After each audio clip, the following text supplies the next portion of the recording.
নমস্কার বন্ধুরা, কেমন আছেন সবাই? আশা করছি ভালো আছেন আর আমিও বেশ ভালো আছি। তো আমি আজকে আবারও নতুন একটা রেসিপি নিয়ে হাজির হয়েছি। তো এখানে প্রথমেই দেখতে পাচ্ছেন আপনারা, যেটা হচ্ছে কাঁঠালের বীজ। কাঁঠাল তো আমরা কম বেশি সবাই খেয়েছি, আর সেই কাঁঠালের বীজগুলো আমি একটু শুকিয়ে রেখে দিয়েছিলাম। আর দারুণ দারুণ রেসিপি হয়, তার মধ্যে একটা রেসিপি আমি আজকে আপনাদের সাথে শেয়ার করব, তাই চলে এসেছি।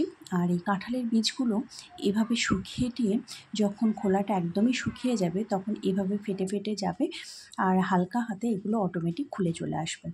তো ওভাবে আমি ছাড়িয়ে নিয়ে এই কাঁঠালের বীজগুলোকে আমি দু আধখানা করে নিয়েছিলাম। গোটা দিইনি, যেহেতু কাঁঠালের বীজ একটু শক্ত হয়, তাই এটাকে দু আধখানা করে নিয়েছি। দু আধখানা করে এটাকে আমি প্রেশার কুকারে একটা সিটি দিয়ে নেব, যাতে কি এটা একটু নরম হয়ে যাবে। আর যদি এভাবে নর্মালি তরকারিতে দিয়ে রান্না করা হয় তাহলে সিদ্ধ হতে চায় না, তার জন্য আমি প্রেশার কুকারে একটা সিটি দিয়ে নেব। তো ওটা ততক্ষণে সিটি দেওয়া হোক। আর আমি এখানে তার জন্য সবজি কেটে নিয়েছি, সেটা হচ্ছে সামান্য আমি পটল দিয়েছি আর একটু বরবটি দিয়েছি, আর দেবো সামান্য পরিমাণে আলু, একদমই অল্প আলু। আর এই যে এটা প্রেশার কুকারে সিটি দিয়ে আমার নামানো হয়ে গেছে, একটাই সিটি দিয়েছি। তো এই যে দেখতেই পাচ্ছেন খুব সুন্দরভাবে নরম হয়ে গেছে, মানে 80% সিদ্ধ হবে এরকমভাবে প্রেশার কুকারে সিটি দিতে হবে। তো চলুন এবার বাকি প্রসেসে যাওয়া যাক। তো এবার আমি কড়াইটা গরম হতে প্রথমেই এতে সামান্য পরিমাণে তেল দিয়ে দিলাম। এই তেলের মধ্যে আমি এবার কাঁঠালের বীজগুলো ভেজে নেব খুব সুন্দরভাবে।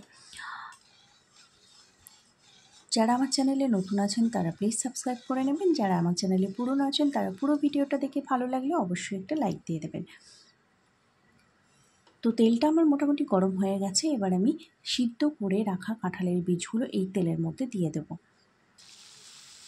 তারপরে এটাকে একটু নেড়েচেড়ে ভেজে নেব। আপনারা চাইলে এর মধ্যে সামান্য পরিমাণে নুন হলুদ দিতেও পারেন, আবার নাও পারেন।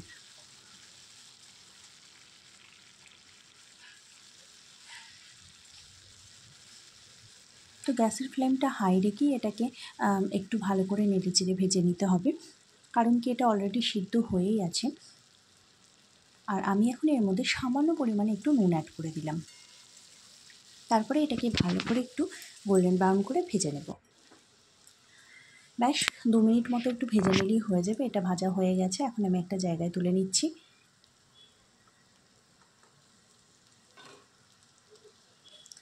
দেখতেই পাচ্ছেন খুব সুন্দরভাবে ভাজা হয়ে গেছে, আর দারুণ একটা সেন্ট বেরোয় ভাজা হয়ে গেলে। আর এই ভাজাটাও একবার খেয়ে দেখবেন, ভীষণ সুন্দর লাগে খেতে। তো আমি আস্তে আস্তে সমস্ত কাঁঠালের বীজগুলো তেল থেকে তুলে নিচ্ছি। দুর্দান্ত একটা রেসিপি, অবশ্যই বাড়িতে আপনারা ট্রাই করবেন আর আমাকে কমেন্টে জানাবেন ঠিক কেমন হয়েছে। তো সবগুলো আমার তোলা হয়ে গেল। এবার যে পরিমাণে তেলটা আছে সেটাতে আমি নেক্সট রেসিপিটা করব। তো তার জন্য আমি সামান্য পরিমাণে দিয়ে দিলাম কাঁচা লঙ্কা। ঝালটা অবশ্যই আপনাদের স্বাদ মতো দেবেন। কাঁচা লঙ্কাগুলো একটু ভাজা ভাজা করে নিচ্ছি।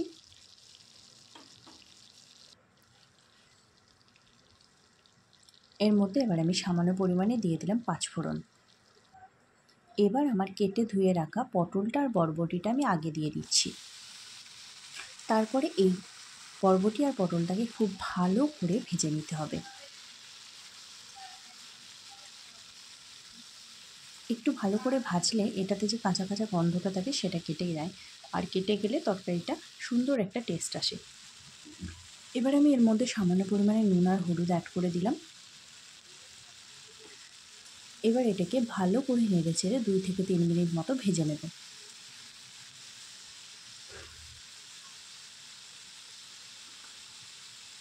আর এখানে আমি আলু নিয়েছি অল্প পরিমাণে।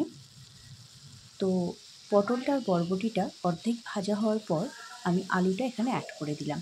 দেখতেই পাচ্ছেন পটলটা আর বরবটিটা আমার কতটা ভাজা হয়েছে। সেই সময় আলুটা অ্যাড করে দিলাম। অ্যাড করে দেওয়ার পরে এটাকে একটু নেড়েচেড়ে ভালো করে ভেজে নিচ্ছি।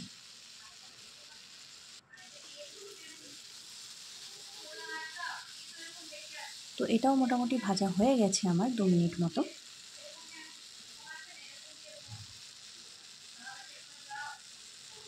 এবার আমি এর মধ্যে একে একে মশলাগুলো অ্যাড করে দেবো।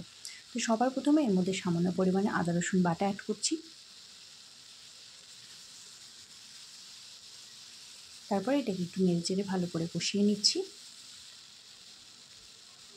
এরপরে আমি এর মধ্যে অ্যাড করব জিরে ধনে গুঁড়ো। আমি জিরে ধনে গুঁড়ো একসাথে মিশিয়ে রেখেছি বা পেস্ট করে রেখেছি, এটা আমার ঘরের তৈরি। আপনারা চাইলে অবশ্যই আমার চ্যানেলে এসে চেক করে নিতে পারেন কীভাবে জিরে ধনে গুঁড়ো ঘরে তৈরি করা যায়।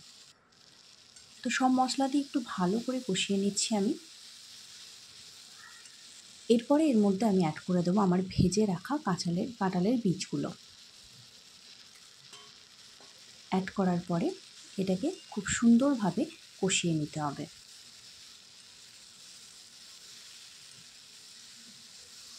দু মিনিট মতো এটাকে একটু কষিয়ে নেব।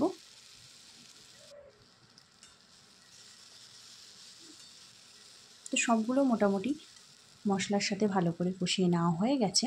এরপরে আমি এর মধ্যে অ্যাড করে দেবো পরিমাণ মতো জল।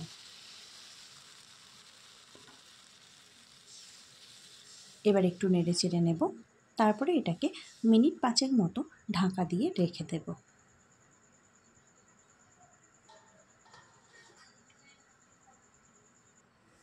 তো 5 মিনিট পরে আমি আবার চলে এসেছি। তো এই যে আমার দেখতে ঠিক এরকম হয়েছে। হলুদের পরিমাণটা এখানটা একটু কম লাগছে, আপনারা চাইলে অ্যাড করতে পারেন বা নাও করতে পারেন। যদি আপনাদের কম মনে হয় তাহলে অ্যাড করে দেবেন। তো আলুগুলো আমার মোটামুটি সিদ্ধ হয়ে গেছে, আর ঝোলটাকে আমি আরেকটু মারবো, যেহেতু এটা একটু চচ্চড়ি টাইপের হবে, তাই এতটা ঝোল আমি রাখবো না। আর এটা একটু চচ্চড়িটাই ভালো লাগে বেশি খেতে।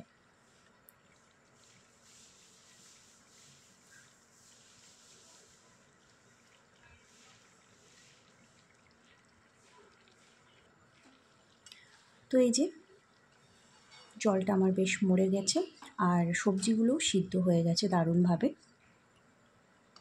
এবার গ্যাসের ফ্লেমটা অফ করে আমি এটা একটা জায়গায় ঢেলে নিচ্ছি। তো হয়ে গেল আমার আজকে কাঁঠালের বীজ দিয়ে আলু পটলের দুর্দান্ত একটা চচ্চড়ি।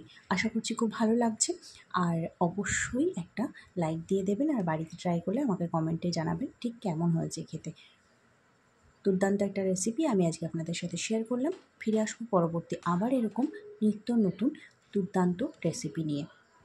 ততক্ষণের জন্য সবাই ভালো থাকবেন, সুস্থ থাকবেন।